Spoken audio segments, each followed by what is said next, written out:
stand rock solid. Oh, you lovers, stand with me. Rise in spirit, oh, you lovers, rise in me. Sing together, oh, you lovers, sing with me. Hello, everybody. Welcome to Elemental Castings, my twice-monthly tour through the elements of life. As usual, let's start by all taking a breath together and saying, Holy Mother, in whom we live, move, and have our being, from you all things emerge, and unto you all things return. And we honor the air, the fire, the water, the earth, and the ether. And today we're paying particular attention to water, to cups, to boundary and flow, to the element of fluid movement, to rain, and to the emotions. And I have with me today Mary Greer. Mary K. Greer is a revolutionary, breaking all the rules about learning and using tarot cards via techniques that are interactive, transformational, and empowering. She has 43 years tarot experience and is the author of 9 books, including the groundbreaking Tarot for Yourself. You can find information on Mary and her work at marygreer.wordpress.com. And, of course, I'm T. Thorn Coyle, and you can find me, as usual, at thorncoyle.com. Welcome, Mary. Hi, I'm glad to be here with you. I'm so glad you could join us today. So I'm going to start with a couple of questions for you before we dive into water. And first off, what brought you to the study of tarot all those years ago? Oh, it was a long time ago, over 40 years ago. And a friend had gotten Eden Gray's book, Tarot Revealed, for Christmas, but no deck. And it was one of those things, I just looked at the book and all the images of the Rider-Waite cards in there, and I said, you know, can tell stories with these. Mm-hmm. They're stories about people. And I was incredibly jealous. I knew something had happened because I normally wasn't that kind of a jealous person about things, but I just felt it in every part of me that I wanted that book. And I thought, well, you can find it somehow, some way. So I actually went on what I considered my first quest, my spiritual quest, which was to ask everybody if anyone had any idea where to get tarot cards or books about it. And then turned out, I was in Tampa, Florida, that there was an old metaphysical bookstore on the other side of town. So I borrowed this car that barely worked, had to double clutch it, and it had a hole through the bottom that you could see the road underneath. I mean, it was a real quest journey. Right. And took off and not only just got my first deck of cards, Rider-Waite cards, but also discovered the whole realm of metaphysical books. I mean, there was a whole bookstore that was full of it, and I never looked back. That was it. I knew right away that someday I was going to teach it in college as an academic subject, and that someday I'd write a book about it. But I saw myself being 70, 80 years old, writing down my life's wisdom. So I'm glad I started earlier. That's so great. What an awesome story. I really love that something in you knew that this was it and that you've been doing it ever since. And it's opened up this whole life for you. And not only a whole life for yourself, but a whole life for so many other people. I remember in my magical training using Tarot for Yourself, and it was such an important tool for me and such a great workbook. And I know so many people who've gotten so much out of your work, and I just love that you answered that calling and went on your hero's journey so that we can now all reap the rewards. Well, I'm really thrilled to hear that it meant something to you and that it worked for you because, I was concerned when I knew I wanted to write a book and that perhaps I got together with my then husband and he, as a writer, really encouraged me to just go ahead and do it. But I thought, everything's already been written about it. And I knew I had to say something different. So for me, it was almost a year struggle to figure out what did I have to offer that was really different. And then I realized it was that experiential level. I taught in a college, and I had really developed and thought a lot about what experiential learning was. And so to apply it to tarot, and also the whole idea of a journal, looking at yourself, and to break the taboo, because all the books before that time said, don't read tarot for yourself. Right. And people today don't understand that that was a major, major taboo. And almost all the books repeated that. The few who said you could read for yourself, it was kind of hesitant, and, well, while you're learning, maybe you can try, but be careful. So, I mean, I just realized that if I wrote a book entirely on that it would be shocking, it would be revolutionary, and it was where I was at. And it really has changed the landscape of tarot and really divinatory practice, don't you think? Yes, it was both. It participated in the change because the change was already happening, and I can't tell you how many times people came up to me and said, you wrote the book I wanted to write. And I realized that I was just right there at that moment when everybody was starting to do this spontaneously. I just happened to get my book out before right. else did. It's reminding me of, your stories reminding me of one of my other favorite books of yours, which is Women of the Golden Dawn, Rebels and Priestesses, which is also a book about women at a certain time where everything was shifting and they just stepped fully forward. And again, now we have their legacy that carries us as magical practitioners.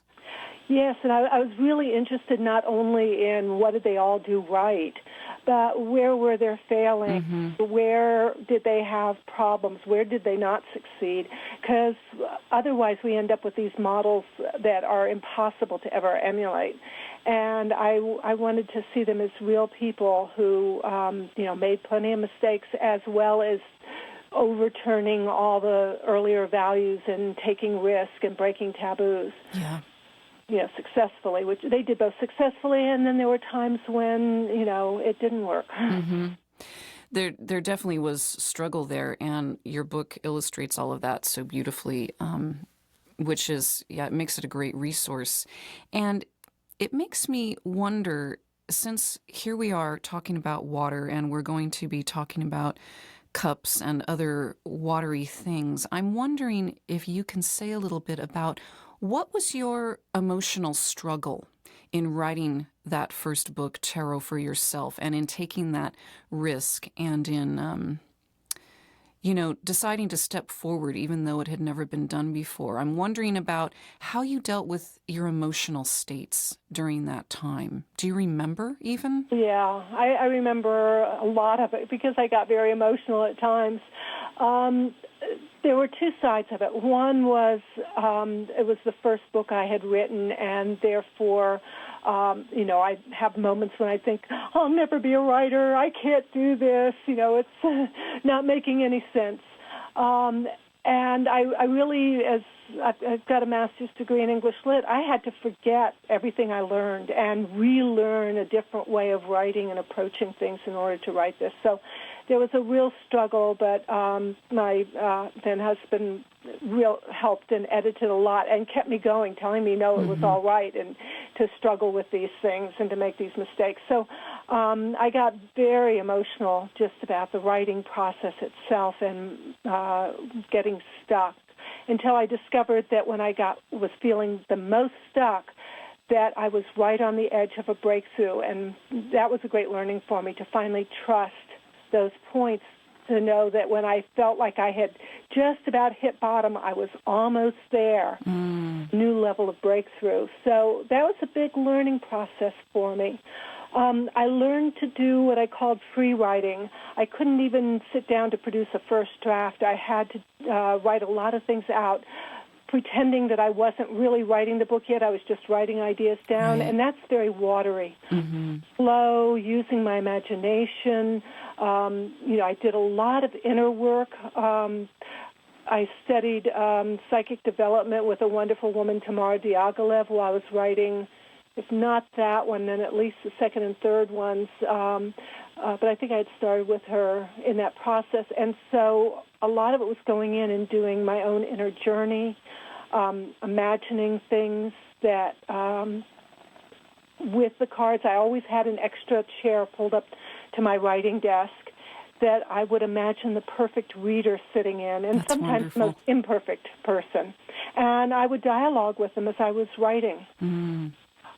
So I used a lot of imaginative techniques, which for me is very much water, and letting things flow, doing free writing where I would just, put down the word cups and then let flow with every association I could make and go off into fantasies about cups. And there would be sometimes only a couple of sentences in there that I would end up using, but they had a certain life to them, a certain vitality that I think kind of characterizes some of the book, is that it feels real, like there's, and I even put in there some of my difficulties, like I had a small baby, and, when she needed me, and what did I do when I felt I needed to be working on the book to meet my deadline, but my daughter needed me. So putting in some of that anguish in a reading I did about that, which was a very inner process that I went through. About that personal connection that's on that feeling level that to me is cups, the wanting to nurture my child and needing to also nurture the book. And that conflict there. I felt like if it's tarot for yourself, I had to put at least a little bit of that kind of personal journey in there. I'm currently teaching an online course called Opening the Divine Channel, which is a class about creativity and being open to listening to everything around us in order to bring that to the creative flow. And right now we're in water, and I've been writing and talking a lot about the importance of emotions to art, that all art that really connects us and that we identify with on a deeper level, all of it reveals something about the creator's emotional connection, I think. Art that is devoid of emotion is kind of flat to me, and it doesn't engage me, whether it's dance, music, writing. I don't trust it somehow. I want to be able to say someone really showed up with their full emotions to this piece and let them flow into the creative process. And there's something else you said that I want to pick up on, and that is that openness to flow. Today I was sitting, I knew I wanted to do a little bit of writing. I only had a certain amount of time, and it happens to be raining today where we are. Me too. So I just was silent for a moment, silent inside and outside, and I just opened all my senses to that rain and to the sound of the rain and the feeling of rain moving through me. And my boundaries softened, and the words just washed through me, and I was able to write from that place of being open to rain. And it's interesting because, of course, the creative process, the magical process, and even our emotional processes, we need this combination between openness to flow and some sort of boundary and structure. The river needs a bank, and for water to be drinkable, it needs the boundary of the cup. And I'm wondering if you want to say anything about that dance between open flow, fluidity, softness, and boundary in the suit of cups or in your magical process. Well, first I want to mention it in my writing because I did try to evoke that inner imaginative feeling plane for a lot of my writing, but then you have to bring in the critic. You have to bring in the structured writer in order to put it in a form and make sure that it's very comprehensible to someone else, that there's no excess words, whereas when you're writing from that flow, you can get very flowery, you can do a lot of other things. So you have to hone it down in that other part of yourself. And I had to learn how to switch back and forth between those two modes. Again, I used an inner process. I envisioned my inner critic. And I even did a drawing of him, and of course it's a him, and he's an English professor with the patches on his jacket, elbows, and his pipe, and he sits in front of a fireplace and loves to critique my writing. But I asked him to take a back seat when I was in this other process. I actually sat down, dialogued with him about it, and told him how important it was for me to not feel him over my shoulder when I was doing this one kind of writing, and that if he agreed to step back, I would gratefully call him in at another phase. It's actually kind of a watery process in itself to talk to him like that and to do a drawing of him, but I felt like I established connection, and for me, water is a lot about that connection, the flow between people where you actually reach out and touch somebody else is, to me, a very watery kind of occurrence. It's not the head mental thing, because I wanted him to feel how important this was to me. Right. And from that point on, it worked. It was magic. It literally was. It was one of the most powerful things I did. Because it really helped free me during one stage of the process, and then to be able to honor both parts of the process. Right. So that's one thing that's been important. Back to the original question now. Well, actually, I should go ahead and say something else that kind of came to mind when you were talking about the boundaries. Sure.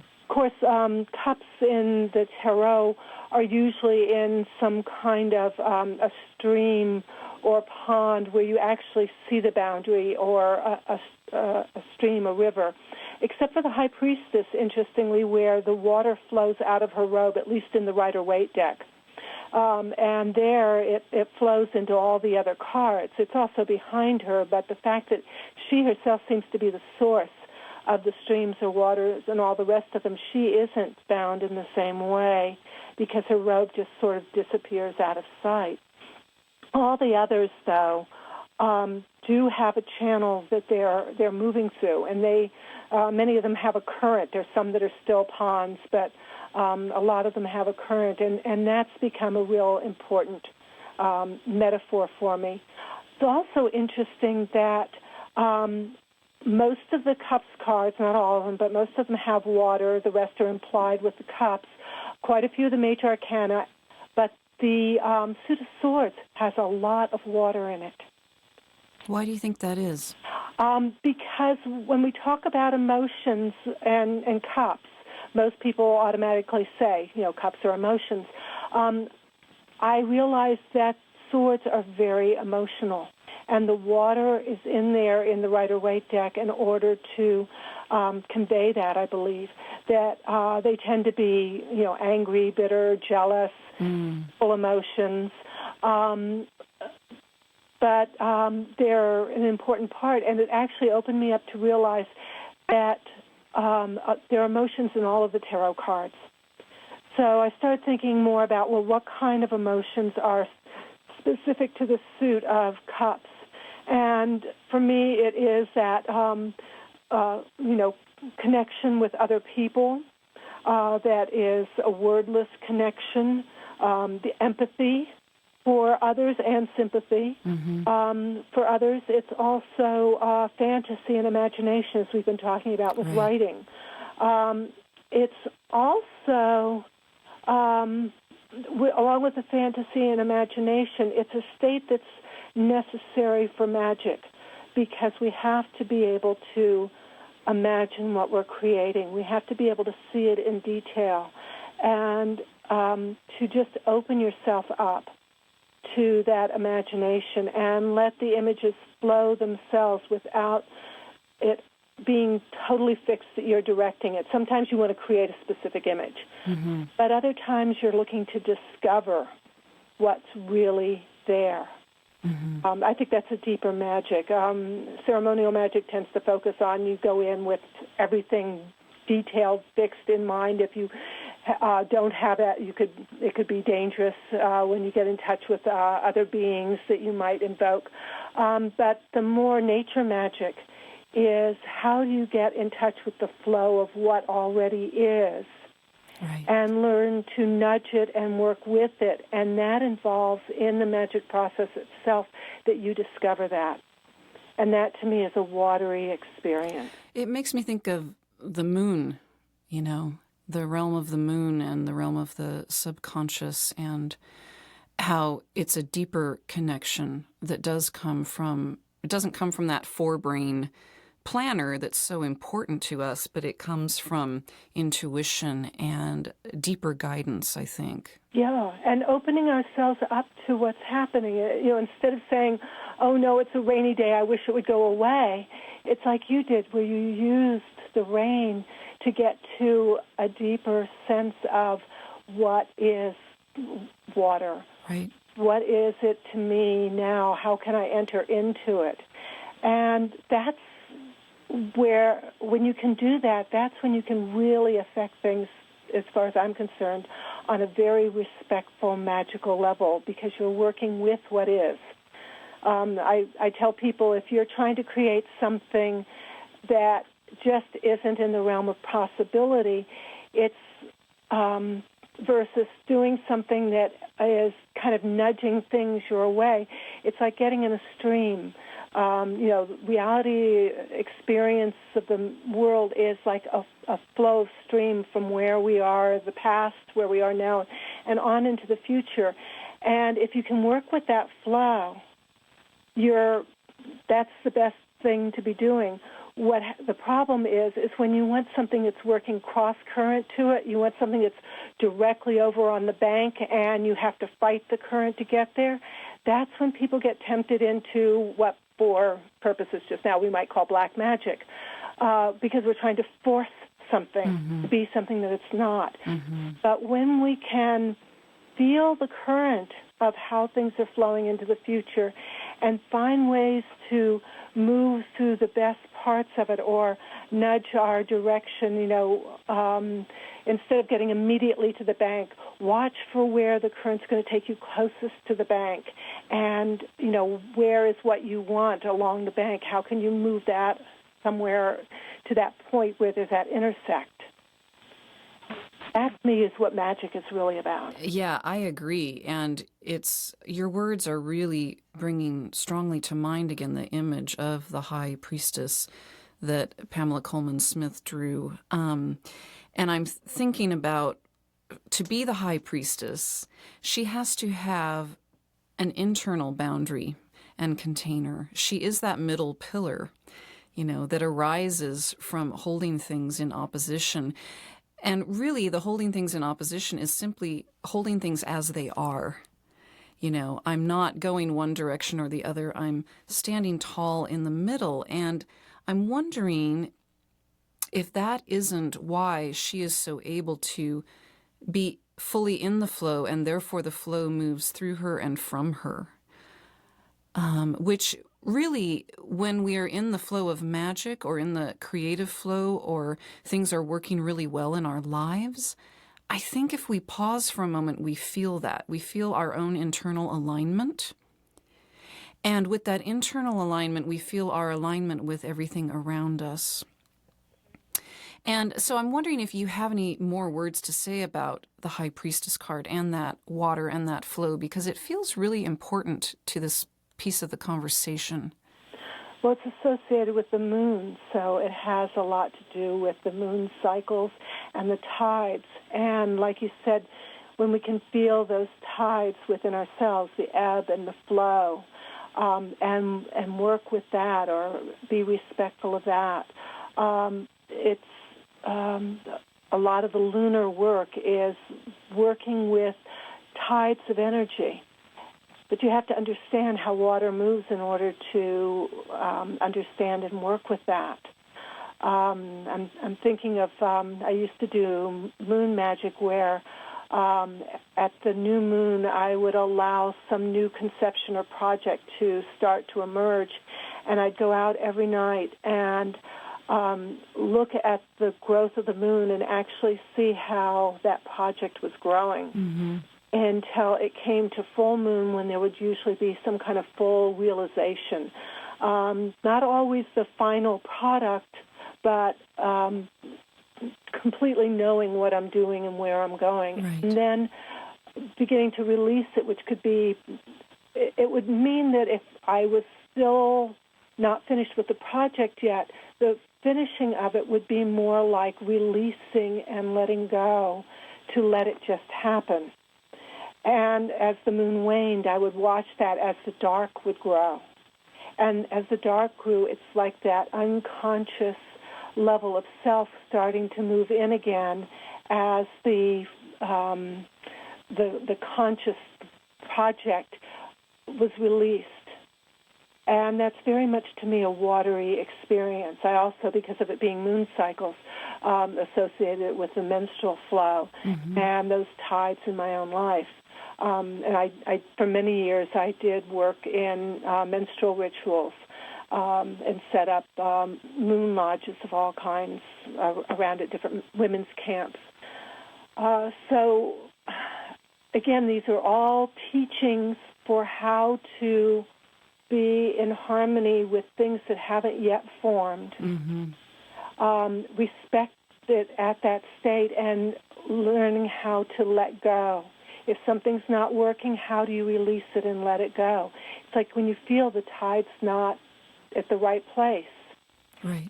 Learning to notice when the tide, even in a ritual, you can feel the change of the tide in the ritual itself to know when to move from one stage to another.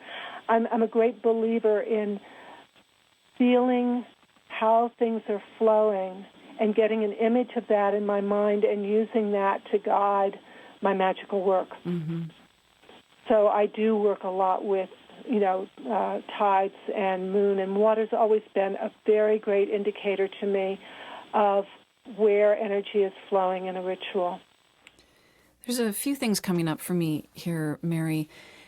One is, we in our contemporary culture in the West tend to feel like we have to be at full moon all the time, or at summer's height all the time. We're always going.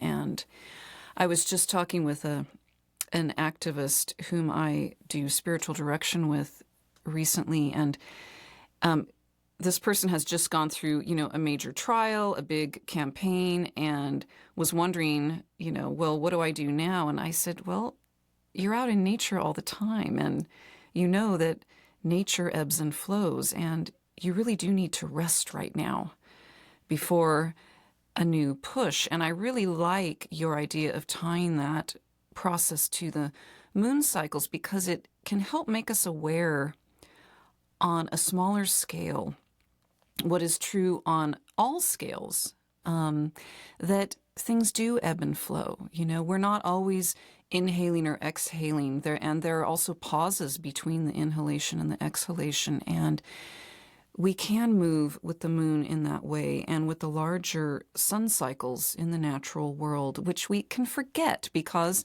we've got electricity running, and we have this clock ticking, and it's not a clock that is really based on the clock in the outside world, in the natural world. So it's easy to forget. So I appreciate that reminder.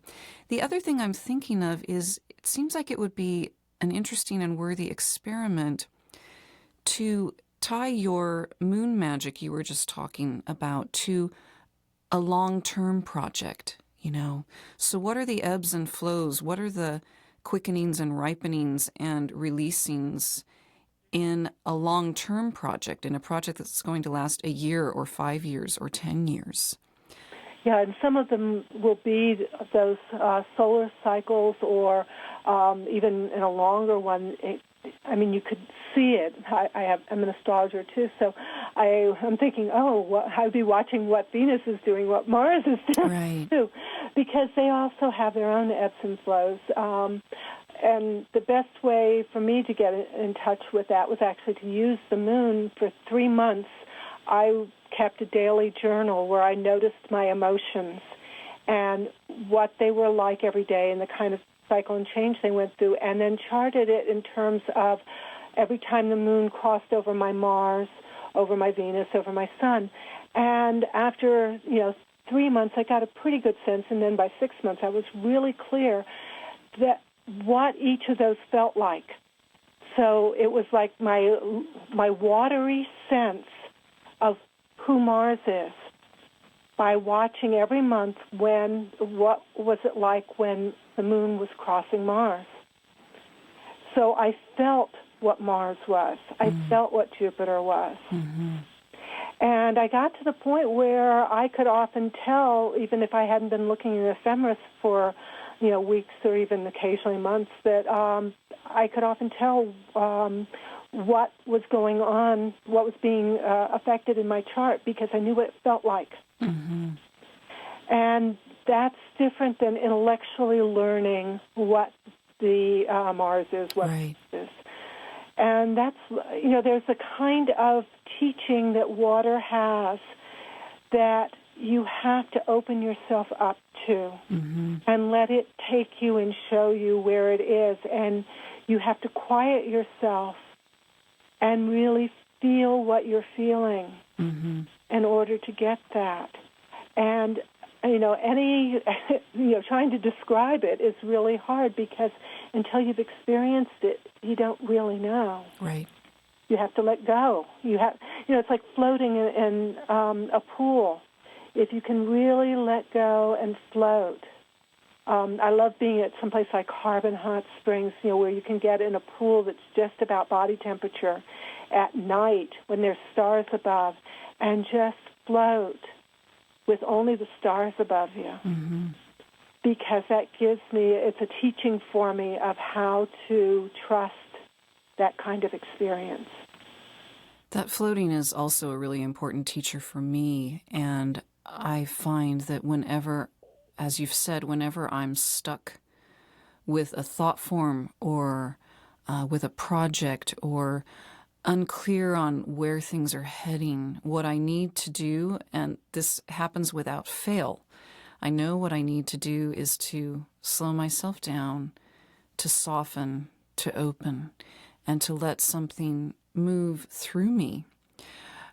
And for a long time, what I did was I watched for the words, I just need to figure out. I always knew that was a key that I was getting stuck and was about to get more stuck. Uh-huh. And it was interesting. Over time, my brain stopped throwing that phrase up so often because I learned pretty quickly over about a year's time or so that was the key to open, to soften, and to move into flow. That the figuring out was a tightening and a constriction of the flow, and it was only going to compound my issue. So that's another form of noticing and being present with water. And it's been such a help to me and such a great teacher.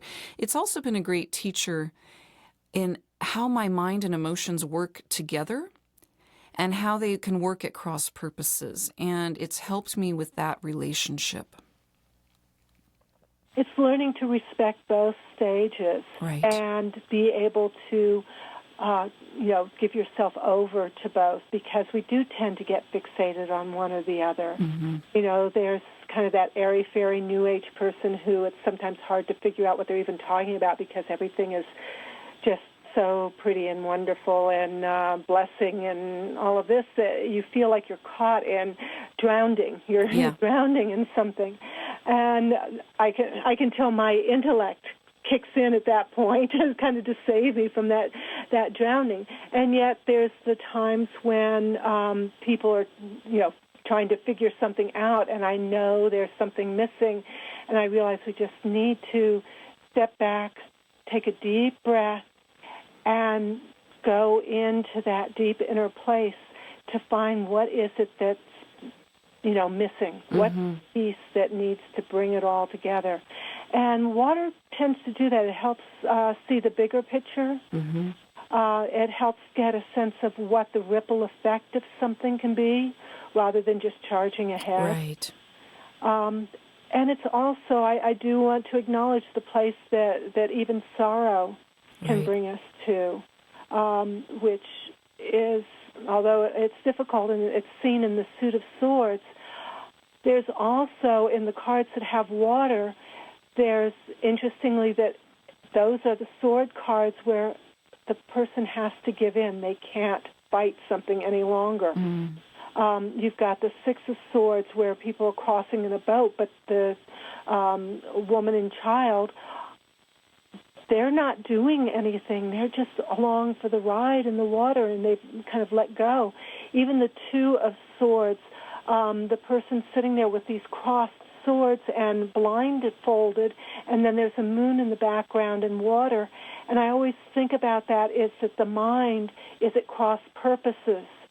And if you keep trying to look for the answer, just as you said, to figure it out, you're not going to get anywhere. Right. And that Two of Swords card is saying that sometimes you have to let go of using that right, left brain, whatever brain stuff it is, and just feel where the tide is. The moon and the water behind her, that you'll know when the tide's coming up and it's time to move. You don't have to have always the tide tables. Right. This has also proved true for me in relationships with other people. Astrologically, I'm ruled by air, and I have a long-time friend who's ruled by water. And I used to, some big emotion would come pouring through her, and everything felt urgent and big and powerful. And I, since I'm ruled by air, would think, oh my gosh, have to solve a problem, have to figure something out, have to do something. And it made me crazy, and then it would pass. Her emotion would pass, and I'd still be trapped in, oh my gosh, this emotion, and then trying to figure out what to do with the emotion. And over many years of this relationship, I finally realized, oh, she's water, I'm air. She just needs to have this strong emotional response. And what I need to do is step back and hold space. And not try to figure out, and not try to do my airy thing. And that has really helped the relationship. It's helped our communication, and it has helped my peace of mind immensely. I must say, just figuring out that simple thing of what was going awry in this pattern. And so it's interesting that as an air person, I had to almost have a watery response of just, again, that softening, deepening, listening, opening, And coming to a respect for there being another mode of approaching something, even if it's not what you automatically do. Exactly. And I think once you respect it, it also starts becoming accessible to you in a way that it isn't as long as you're fighting it. So that there are moments when you've probably said to yourself, how can you be for a moment more like that person so that you can get in touch with that experience? Yes. You can call that person to mind, and because it's not something you fight anymore, but in respecting it, you find out, well, where does it work? Where does it have something to offer? So for people who find the water suit, generally speaking, in all the cartomancy systems, the suit of cups or hearts is the most pleasant suit. So usually we're not trying to fight it. But there are times when I look at it and think of it as kind of wishy-washy. So I think it's good to think of it as, when is it appropriate to be there? When is it too much? When is it? When are we stuck in it? We have to accept it at all levels.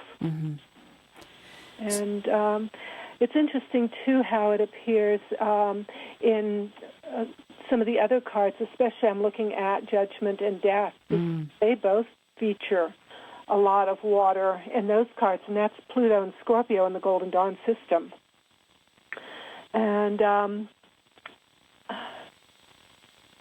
for me, Judgment has to do with being in touch with the masses, the sense of what something that's much bigger and greater than any single person that's calling us. So it's like being called, not just getting a message, but often a message about a cause or a bigger perspective, something that takes you outside of yourself. And so it's interesting that everybody is floating or emerging out of these coffins that are floating on water in order to get to that place that they can expand beyond themselves individually. That's really interesting. I'm sorry, go ahead. Yeah, well, I was just going to say that the death card is similar in that, you're crossing or floating down a river to a place where you're no longer constrained by the physical body, and you supposedly take a part in a greater existence on the other side, one that doesn't have boundaries anymore. So both of them have to do with letting go of some kind of individual boundary and opening to something that's very scary. You know, those are heading out to the ocean, especially judgment is more like opening out to a big body of water. Right. It can be really scary to get there. It's much easier when you're in a stream or a pond. But when you're out there, it can get, the collective unconscious. That's what Jung talked about. Yeah, and it can be really overwhelming. We need to do magic or to create or even to be in proper relationship. We need a certain strength of ego. But then to go deeper with a relationship or the creative process or a magic, we need to not be attached to holding so tightly to that ego. We do have to open up to something larger than ourselves. That feels like a really key part of all those processes. And I'm thinking, in hearing your description of the judgment card, I'm thinking right now a lot of people feel very overwhelmed by large events. There are all these large natural events that keep happening around the globe. Earthquake after earthquake and storms and floods and, it just seems like thing after thing. And then, of course, the constant states of war around the world and political change and cultural crisis as well. And a lot of people are very dismayed and don't know what to do. They feel very emotionally overwhelmed, which then, of course, affects the intellect and our will and ability to do things. And I'm wondering, when we're in a time that feels like that judgment card, what do we do? As a tarot reader, if you were reading these times, they feel so much like the judgment card. Is there something that you might say to us about that? Well, my own sense of working with it is that these people are all reaching up towards the angel above, or whatever the angel is, the music that's coming through the horn that the angel is blowing, that sense of both vibration, music.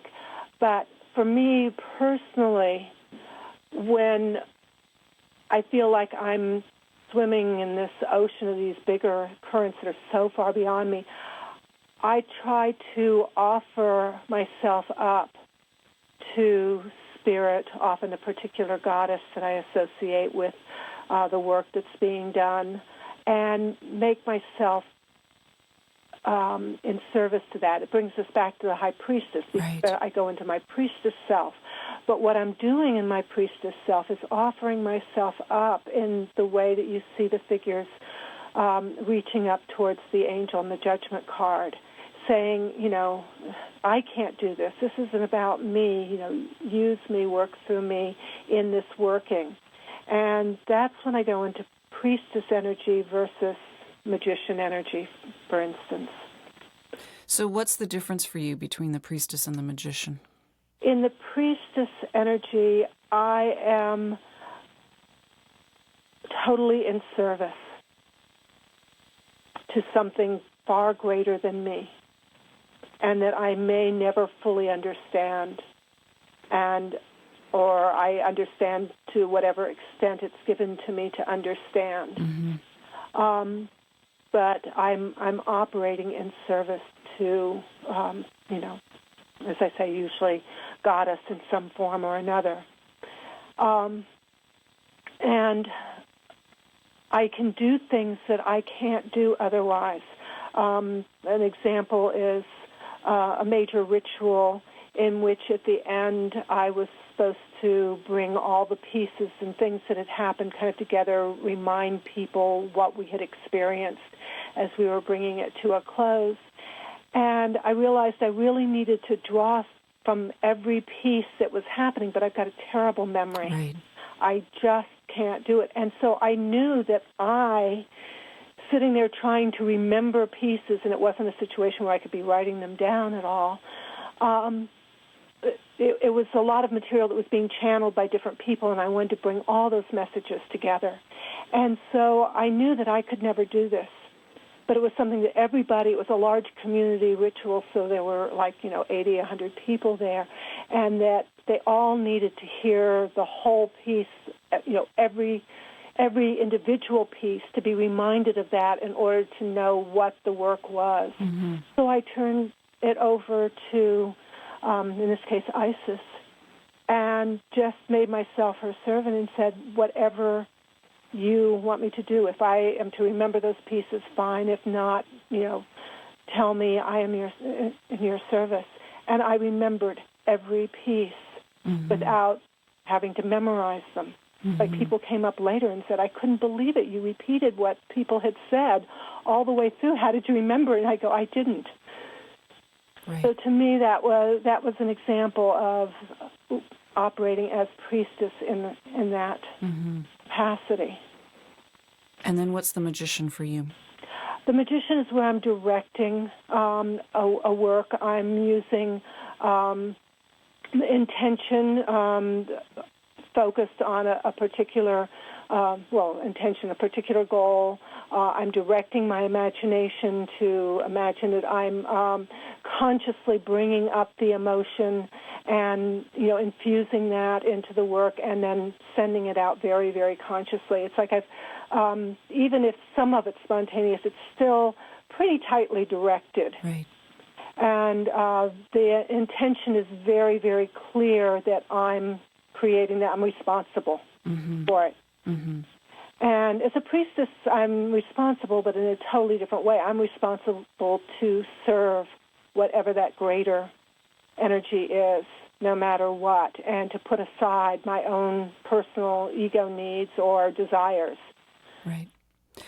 What's interesting to me is, of course, both the priestess and magician, as you describe them, require me to be clear about my vessel. I have to have put in time, work, effort, development, self-examination, developed my will, honed my thinking, done all those things so that I'm prepared to do whichever thing is required in the moment. So I just want to be clear on that, because some people think that to be of service and to let things larger than us move through us is an abdication of self. And to me, what it really means is I'm strong enough in self, and I have enough self-knowledge and awareness to step aside and let something flow through me. It's not a thing for the weak. It's a thing for the strong. So here again, I'm back to the boundary of the cup or the banks of the river. If the cup is not strong, it will shatter. And if the banks of the river are not deep and wide enough, the water will overflow in ways that can be damaging. So what have you found in your practice that helps you firm up your boundary to be a better conduit for water and for flow? Wow. Okay. I know that's a big question. Yeah, it is. And there's things I do. Breath is one thing that I always go back to. Mm-hmm. And but it's often a reminder. I've already done the work beforehand. And so it just is a reminder of all that work that I've done. Right. The meditation, the sitting there. Somebody called meditation a practice once, which many, Buddhists call it. And they said, that's right, because you are practicing every time you meditate for in the Buddhist tradition for when you finally die, so that you know how to operate in that world, how to move through the bardo. You're always practicing. So, doing breathing exercises, meditation, centering, all of those things are practiced so that I can do them effortlessly when I'm actually doing the work. Working on visualization, being able to see something is practice for when I'm actually doing work where that's necessary to create whatever I'm creating, or being wherever I need to be, if I need to be in another realm and not just in this one. So I learn how to do that by practicing. It's like a writer who has to write every day. Right. In order to be able to put things in words when it's really important, because you get rusty. Yes. You don't. One person talked about channeling as when you first start channeling, it's like a rusty pipe.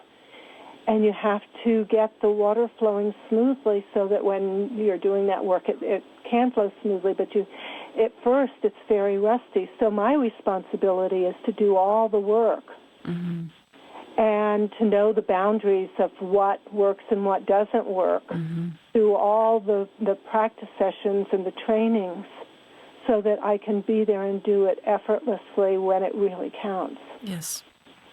Is that kind of what you meant? It is. And of course it speaks to a topic that's dear to my heart, which is diligent daily practice, which, some people still try to avoid, but really it's the only antidote, I think, and really it's the only way to get strong enough physically, mentally, and emotionally to do the work that's required of us as artists, as priestesses, as magicians, as healers. And I'm thinking of your analogy of the rusty pipe. A lot of what this work does too, it's not only clearing space so the water can move through at all, but we want the water to move through as cleanly as possible. So all of our emotional examination, all of our looking at our thought patterns, all of our looking at our relationship to our bodies and showing up for all those things help clean the rust out so that the water is more pure when it comes through. Yeah, and those things are really, really important too. Yeah, I agree. And it's all, if you don't do those things, then you stumble around at a moment that it's not really helpful to be stumbling around. It's like doing the banishing pentacle ritual every day. You get to a point, if you're going to see it, you need to not be thinking about where am I moving and what do I say next. So you have to practice it to the point where you don't even have to think about those things, and then it becomes, again, that water word, a flow, and you begin to be able to see the energy moving. Yes. But when you're first doing it, the practice of it is learning out how to have your arm move in a way that feels really powerful. Are you doing it right? Yes. Did you get the points in the right direction? Right. Do you remember what to say in every direction?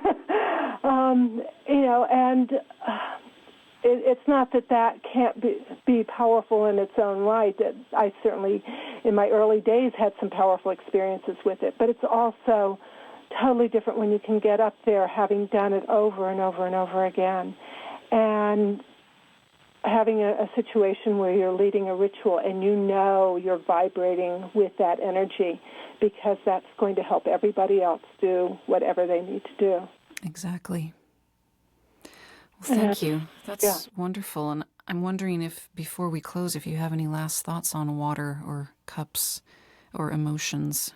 Well, one thing that came to mind as I was looking at the judgment card, I hadn't really noticed this before, but it's got the snowy mountain peaks in the background in the Rider-Waite-Smith card.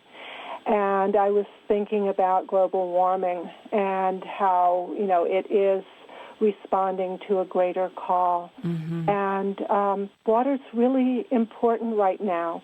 All the major mountain tops that used to have snowpacks all year round are losing that. And I just think that we need to be aware when we think of water, not just of, the water in our chart, the water, how do we work with the element of water, what do we do on the altar with it, but as you did reaching out today to the rain, to also reach out to all of those places around the globe and the connection, because we are, a living entity, organism, and to try and do that nudging, that little bit of nudging to honor and respect those places that hold water for us. Right. I think that's the best we can do. We can't force it to change, but the more we can honor and respect it. Yes, and honor and respect comes in many forms. First is the awareness you're talking about, which is the beginning of that. And then how aware am I? Every time I drink a glass of water, am I grateful? I try to be grateful. Am I wasting water at home? Am I conserving water at home? Am I writing to some of the multinational corporations that are involved in keeping water from people who need clean water right now? For example, Bechtel Corporation all over the world puts in new water systems, and then all of a sudden people can't afford water. They have no water anymore in these villages. Am I aware of those sorts of things and putting pressure on these corporations? And am I doing something to help some of the indigenous people with water and land rights? There's so many different things, and if we each just picked one, then greater connection will happen. We can't do it all. Yeah. But can I pick one piece of this flow to be in better relationship with? And that's true of everything, don't you think? And I think if you pick one, that you'll start noticing some of the others just naturally. Yeah, I agree. Yeah. So thank you so much again for taking time to give us some teaching today. I appreciate it. And before we close, I'd like us all just to take another breath together and find the stillness that's in your center, somewhere between your navel and your pelvic bowl. And let your attention drop into that stillness. And imagine it as a deep pool of wisdom. And imagine a stone dropping into that pool and sending ripples out. And let yourself open a little bit more with every ripple. And let your attention move out on those ripples.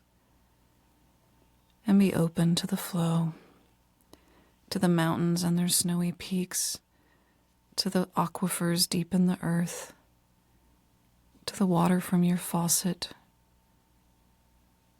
to the rain or the lack of rain. And just be still for one moment.